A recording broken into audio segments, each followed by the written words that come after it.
Kua whitu tau te hui Atakura e tūana hei kaupapa whakaora i te reo waiata me te reo haka i roto i ngā marae puta noa i te wai pounamu. I peka atu tā tātou manu karere a pere wihongi ki te mātakitaki i te hui o tēnei tau. Tamariki mai, pakeke mai, kuri mai.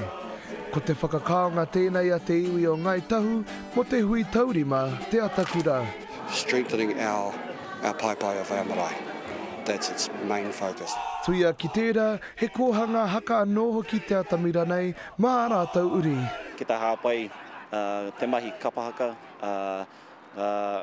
te reo, ngā tikanga, ngā pūrākau o te iwi o ngā hapu o ngā whānau. Te tū a tāne rore a hene rehia, ke whakapakari, ke whakahange a tātou tūpēna, oia marae o te motu nei.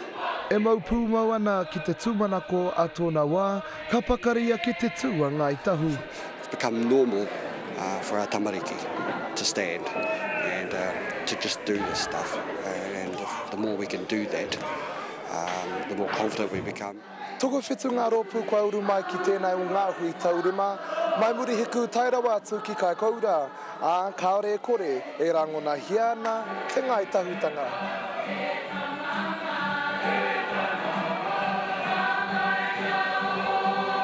Trying to get better at what we do and how we do it and strengthen our Ngai Tahutanga really. Our pride at being standing up and being Ngai Tahu and doing things Ngai Tahu way.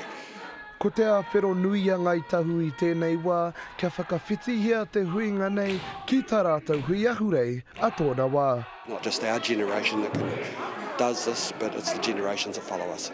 So it fits with our kaupapa of mō tātou a mō kauri a muri ake nei. E hara te huarahi i te māma, aha kua tērā, kei te ngākau nui tēnei reanga ki te takahi i te huarahi, e ea ai ngā moe moe ā, mō ngā rā ke mua i a rātou. Pere wihongi, te karere.